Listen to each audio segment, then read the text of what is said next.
ফরিদপুরে সামাজিক যোগাযোগ মাধ্যমে ছড়িয়ে পড়ে অজ্ঞাত মানসিক প্রতিবন্ধী এক নারীর মর্মান্তিক অবস্থার ভিডিও, যেখানে দেখা যায় ওই মানসিক প্রতিবন্ধী নারীর একটি হাত মারাত্মকভাবে পচে গিয়েছে এবং পোকায় ক্ষতবিক্ষত। এই হৃদয় বিতারক দৃশ্য দেখে এগিয়ে আসে স্থানীয় একদল স্বেচ্ছাসেবী তরুণ। ওই প্রতিবন্ধী নারীকে খুঁজে বের করে ফরিদপুর মেডিকেল কলেজ হাসপাতালে ভর্তি করেন তারা। পরে চিকিৎসক দল জরুরি অপারেশনের মাধ্যমে তার আক্রান্ত হাতটি কেটে ফেলেন।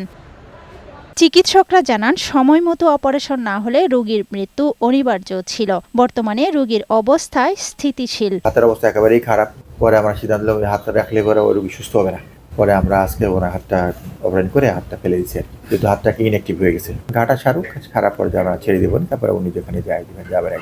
এদিকে নারীটির পরিচয় ও পরিবারের সন্ধান পেতে স্থানীয় প্রশাসন এবং গণমাধ্যমের সহযোগিতা কামনা করেছেন স্বেচ্ছাসেবীরা। ওনার ছবি ভাইরাল হয়, ওইখান থেকে ওনাকে খোঁজাখুঁজি করার পর আমরা পাওয়ার পর মেডিকেল অ্যাডমিট করি। হাতের এইখানে পুরোটা পচে গেছিল, তো পুরো পোকা ধরে গেছিল, ওরা নিজেরা স্প্রে করছে। তাৎক্ষণিক যে চিকিৎসার যেটা ব্যবস্থা সেটা আমরা গ্রহণ করি। ওনার ঠিকানা আমরা এখনো খুঁজে পাই নাই, বাট আমরা একটা মাধ্যম থেকে জানতে পারছি ওনার বাসা হচ্ছে মাগুরা মোহাম্মদপুর আর কি। প্রতিবন্ধী নারীর জীবন বাঁচাতে চিকিৎসক ও স্বেচ্ছাসেবীদের এই সম্মিলিত প্রচেষ্টা মানবিকতার এক অনন্য নজির স্থাপন করেছে বলে জানান স্থানীয়রা।